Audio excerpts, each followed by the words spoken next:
시행을 앞두고 꼭 짚어봐야 되는 부분들 하나씩 살펴보도록 하겠습니다. 자, 첫 번째 이건데요.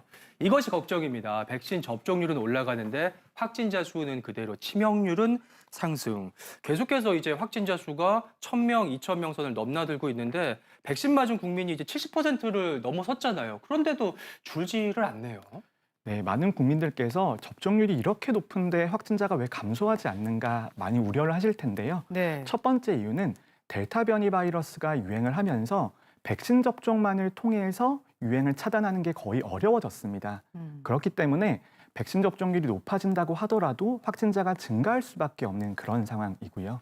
그리고 또 하나는 아직까지 접종하지 않으신 성인 인구가 약 10에서 20% 정도 남아 있습니다. 각 연령대별로. 네. 그래서 그런 집단에서의 유행이 어느 정도 있을 수밖에 없다라는 것과 사회적 거리두기가 11월부터 점진적으로 완화가 될 것이거든요.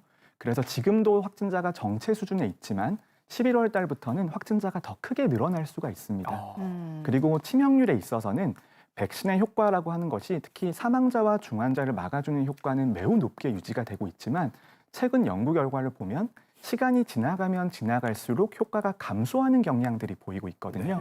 그렇기 때문에 특히 어르신들, 고위험분들에게는 한 번 더 접종을 하는 부스터샷 접종을 통해서 좀 치명률을 더 떨어뜨릴 필요가 있습니다. 그렇군요. 그런데 이제 코로나 확진자라는 얘기는 좀 많이 들었는데요. 그 치명률이란 게 뭔가요? 그 얼마나 치명적인지 그 재는 척도인가요?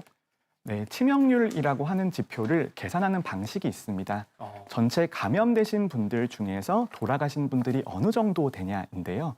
그런데 우리 사회가 확진자를 모두 찾아낼 수 없습니다. 감염자를 모두 확진자로 만들 수 없고 우리가 모르고 넘어가신 감염자들도 존재할 수밖에 없는 상황이고요. 그리고 지금은 치명률의 개념을 조금 나눠서 생각을 하셔야 되는데요. 네. 백신 접종하신 분들의 치명률과 접종을 하지 않으신 분들의 치명률을 구별해서 보실 필요가 있습니다. 그리고 또 하나는 코로나19는 나이가 높아지면 높아질수록 치명률이 높아진다라고 알려져 있기 때문에 네. 이 분모에 있어서 어르신들의 비율이 늘어나게 되면 아무래도 치명률이 높아질 수밖에 없는 것이고요. 네. 젊은 사람들 그리고 소아청소년의 분모가 늘어나게 되면 치명률이 떨어지는 것처럼 보일 수가 있거든요. 그래서 접종 여부와 연령대에 따라서 치명률을 나눠서 보실 필요가 있습니다. 네. 그럼 제가 알기로는 백신 접종을 하면 위중증으로 이제 진행되는 확률은 낮아진다 그렇죠. 이렇게 알고 있는데 그 사실은 여전한 거죠, 교수님? 네, 백신 접종이 효과가 100%는 아닙니다. 그런데 효과라고 하는 것이 두 가지이고요. 하나는 감염을 막아주는 효과가 있고 감염된다고 하더라도 중환자나 사망자가 되는 것을 막아주는 효과가 있습니다. 그래서 접종하지 않으실 경우에는 감염의 위험도 많이 높아지지만 중환자와 사망자가 될 가능성이 훨씬 더 높아지거든요. 그렇기 때문에 돌파 감염이 어느 정도 있다고 하더라도 중증과 사망을 막아주는 효과가 거의 그대로 유지가 되고 있고 매우 높은 상태로 유지가 되고 있는데 한 가지 우려가 되는 점은 백신 접종 후에 생기는 면역도 시간이 지나면 지날수록 감소할 수밖에 없다라는 것이고요. 그리고 변이 바이러스가 등장하면 등장할수록 백신의 효과가 줄어들 수밖에 없는 상황입니다. 그렇기 때문에 특히 어르신들에게는 네. 한 번 더 접종을 하셔서 조금 더 면역 수준을 높일 필요가 있다. 이렇게 안내를 드리고 있습니다. 네. 저는 무조건 찬성이라고 생각을 했는데 지금 교수님 말씀을 듣고 보니까 위드 코로나가 살짝 좀 너무 위험하긴 하는구나 해서 마음이 살짝 흔들리기도 하긴 하는데 이런 위드 코로나 이런 부분에 대해서 아직까지 그래도 실행을 해도 괜찮긴 괜찮은 거겠죠? 네, 단계적인 일상 회복이라고 하는 것이 앞으로 미룰 수 있는 성질은 아닙니다. 우리가 방역 정책을 펼쳐왔었는데 그 방역 정책의 대부분은 피해를 단순히 미루는 역할을 했었거든요. 하지만 백신 접종이 도입이 되면서 피해 자체의 크기를 줄일 수 있는 수단이 생기게 되었고 그리고 남아있는 피해 같은 경우에는 최대한 분산해서 받을 수 있는 것이지 그 피해를 이제 없애기는 불가능한 상황입니다. 네. 그리고 앞으로 경구용 치료제라든지 몇 가지 게임 체인저가 될 수 있을 것으로 기대하는 요소들이 있습니다만 그런 것들은 백신 접종만큼의 높은 효과를 보이기는 어려운 상태이거든요. 그래서 지금부터도 점진적으로 나아가서 일상을 찾는 방식을 찾아야 되는 것이고요. 그리고 어느 정도의 방역을 우리가 유지를 해야지 확산세가 더 늘어나지도 않고 감당할 수 있는 범위에 있는지를 답을 찾아가는 과정이라고 생각하셔야 될 것 같습니다. 그러면 구체적으로 우리가 어떻게 대비하고 준비하면 좋을지 한번 보도록 하겠습니다.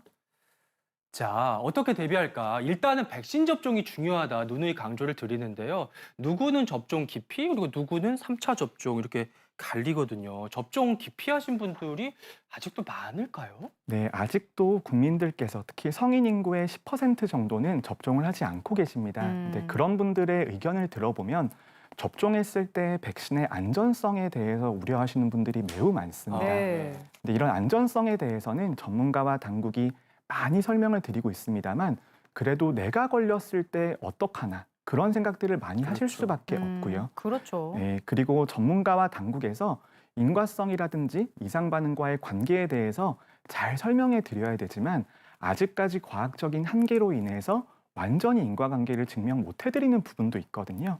거기에 대해서는 저희 전문가들도 많이 노력을 해야 되고 그리고 정부의 입장에서도 이런 억울한 사례들이 생기지 않게 보상의 범위라든지 인과성의 인정 범위를 조금 더 폭넓게 바라볼 필요가 있습니다. 네. 그리고 부스터 백신 접종 같은 경우에도 전문가들이 백신 접종을 권고드리는 이유는 철저하게 개인의 관점에서 권고를 드립니다. 우리가 접종을 해서 집단 면역을 형성을 해서 단계적인 일상회복으로 돌아간다. 이런 것들은 부수적인 효과이고요. 그러니까 개인의 관점에서 코로나19에 걸렸을 때 생길 수 있는 중환자와 사망자가 될 가능성보다 백신 접종했을 때 생길 수 있는 피해가 정말 적기 때문에 권고를 드릴 수 있는 거거든요. 전문가의 의견을 믿어주시고 접종에 참여해 주시면 정말 감사드리겠습니다. 네. 예, 사실 저는 그 1차, 2차 접종을 다 했거든요.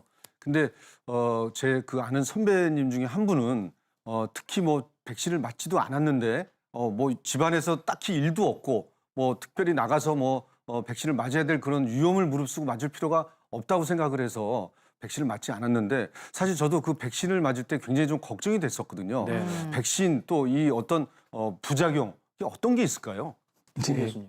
요즘 백신 부작용에 대해서 걱정들을 많이 하시죠. 어떤 분은 혈전증, 뭐 심낭염, 심막염, 심근염 이런 것들을 많이 걸리셨다고 뉴스에도 나오고 많이는 아니지만은 뉴스에 나오고 있으니까 다들 겁을 낼 수가 밖에 없죠. 실제적으로 외래 진료도 많은 분들이 물어보기도 하십니다.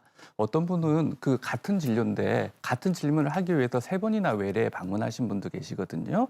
근데 사실 잘 아셔야 될 게 사실 어떤 백신이든 이런 부작용이 다 있을 수밖에 없습니다. 저도 한 30년 넘게 백신과 관련된 부작용들 많은 환자들을 만나봤는데요. 대부분이 뭐 발열, 근육통부터 시작해서 정말 다양한 증상이 나올 수밖에 없습니다. 방금 전 방송하기 전에도 모 아나운서께서 뭐 눈이 침침해졌다고 그러시는데 충분히 그런 이야기들이 나올 수 있죠. 그런데 한번 이렇게 우리가 통계를 가지고 한번 보실 필요가 있습니다. 국내에서 지금까지 그 코로나 그 확진자가 한 35만 명 넘게 나왔는데요. 그중에 한 2,700명이 사망한 것으로 되어 있습니다. 반면에 우리가 3,600만 명 정도가 백신 접종을 했는데 그중에 사망이라고 확실히 연관된 건 아주 드물고요. 그래도 사망과 연관이 있을 거라고 의심되는 환자가 800건 정도 나왔습니다. 그 의심되는 범위까지만 하더라도 계산을 하더라도 300배, 많게는 1,100 이상의 차이가 나거든요. 그러니까 300배 이상 차이가 나는데 이게 과연 맞아도 되느냐 마느냐 하는 문제는 사실 그런 게 무섭긴 무섭지만 본인이 그렇게 될 확률은 아주 낮기 때문에 선택의 문제이긴 하지만은 그런 부분을 고려해서 저한테 물어보신다면은 꼭 맞기를 권하고 싶습니다. 네. 그렇군요. 근데 이 부작용의 확률이 뭐 얼마가 될지는 모르겠지만 그게 내일이 되면 이제 나한테는 100%다. 아유, 그렇기 큰일이죠. 때문에 네. 너무 무섭다, 불안하다 이런 걸 호소하시는 분들 제 주변에도 있거든요. 그런 분들 많이 만나보셨죠, 정재윤 교수님? 네, 좀 많은 분들이 그런 우려를 말씀을 하십니다. 그런데 전문가가 백신 접종을 일관되게 권유를 드리고 있는데요.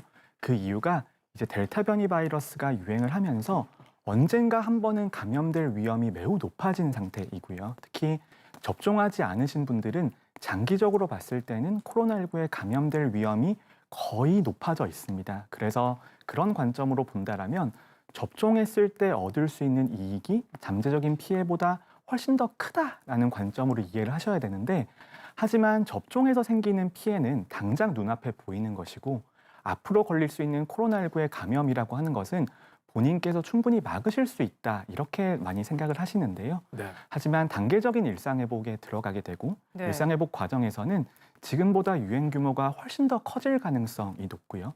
그렇다면 미접종자들께서도 감염될 위험이 예전보다 훨씬 더 커졌다 이렇게 이해를 하셔야 될 것 같습니다. 거기에 더해서 백신의 효과라고 하는 것은 100%가 아니지만 혹시 돌파 감염이 된다고 하더라도 중환자와 사망자가 될 가능성을 매우 떨어뜨려 주기 때문에 백신 접종을 하시는 게 매우 좋습니다. 네. 그리고 또 백신에 대해서 가장 궁금해하시는 것 중에 하나가 부스터샷 관련인데 부스터샷 얘기는 많이 들어봤는데 정확히 뭐고 또 어떤 사람이 맞아야 되는지 다시 한번 짚어주세요. 네, 부스터샷이라고 하는 것이 한 번 접종을 하시고 나서 추가적으로 접종을 하시는 것인데요. 지금 mRNA 백신이나 아니면 다른 백신들도 2회 접종을 하고 있는데 1회 접종 다음에 2회 접종도 부스터샷의 개념입니다. 제가 가장 쉽게 요즘에 비유 드리는 것은 시험 공부에 비유를 많이 드리는데요. 예. 시험 공부를 할 때 한 번 공부한 것보다는 2번 공부한 게 성적이 훨씬 더 잘 나올 거거든요. 그래서 부스터샷이라고 하는 게 우리 몸의 면역 체계가 조금 더 기억을 잘할 수 있게 도와주는 요소라고 보면 되고요. 2번 본 것을 3번 보게 되면 훨씬 더 내용도 잘 알게 되고 오랫동안 기억할 수 있거든요. 그러니까 그런 개념이 부스터 백신이라고 생각하시면 될 것 같습니다. 네, 마침 어제 이제 부스터샷 접종 일정에 대한 발표가 네. 있었는데요. 간략하게 정리를 해봤습니다. 한번 볼까요? 50대 연령층과 기저질환자가 사전 예약이 11월 1일부터 시작되고요. 예방접종은 11월 15일부터입니다. 그리고 얀센 백신 접종자는 10월 28일부터 사전 예약 들어가고요. 예방접종 11월 8일부터입니다. 그리고 우선 접종 직업군은요. 11월 1일부터 사전 예약 들어가고요. 11월 15일부터 이렇게 예방접종을 하게 되네요. 네. 이 백신 종류가 사실 좀 여러 가지가 있지 않습니까? 저 같은 경우는 이제 화이자를 좀 맞았는데 제가 아는 주위의 선배님들은 아스트라제네카를 맞았고 또 이게 3차 부스터샷은 그 맞았던 걸 다시 맞는 게 좋은 건지 아니면 다른 것을 맞는 게 좋은 건지 또 요즘은 뭐 또 섞어서 맞는 게 좋다는 얘기가 있는데 어떤 게 좋은 건가요? 그러게요. 네, 원칙적으로 백신 접종은 연구 결과에 따라서 근거를 가지고 권고를 드리게 되는데요. 교차 접종이라고 하는 다른 백신을 섞어서 맞는 것과 한 종류의 백신을 맞는 것 자체의 효과를 비교를 해보면 섞어서 맞는 것이 효과가 조금 더 높아진다라는 보고들이 있습니다. 제가 아까 부스터 백신 접종을 공부에 비유해 드렸었는데요. 네. 한 가지의 교과서를 보시는 것보다 다른 참고서도 보시게 되면 훨씬 더 성적이 좋아질 수 있는 그런 개념으로 이해하시면 될 것 같고요. 우리나라에서는 부스터 백신 접종은 대부분은 mRNA 백신 계열로 이렇게 이제 계획이 되고 있습니다. 그래서 2회 접종을 아스트라제네카 백신으로 하셨다고 하더라도 동일 백신을 3번 접종하시는 게 아니고 mRNA 백신으로 한 번 더 접종하신다. 그렇게 이해하시면 되고요. 그리고 얀센 백신 접종하시는 분들은 본인의 선택에 따라서 얀센 백신을 2회 접종하실 수도 있고요. 그리고 2회차에 mRNA 백신을 기본적으로 접종을 하시게 돼 있지만 본인의 선택에 따라서 같은 백신도 2번 접종하실 수 있다. 이렇게 안내를 드리겠습니다.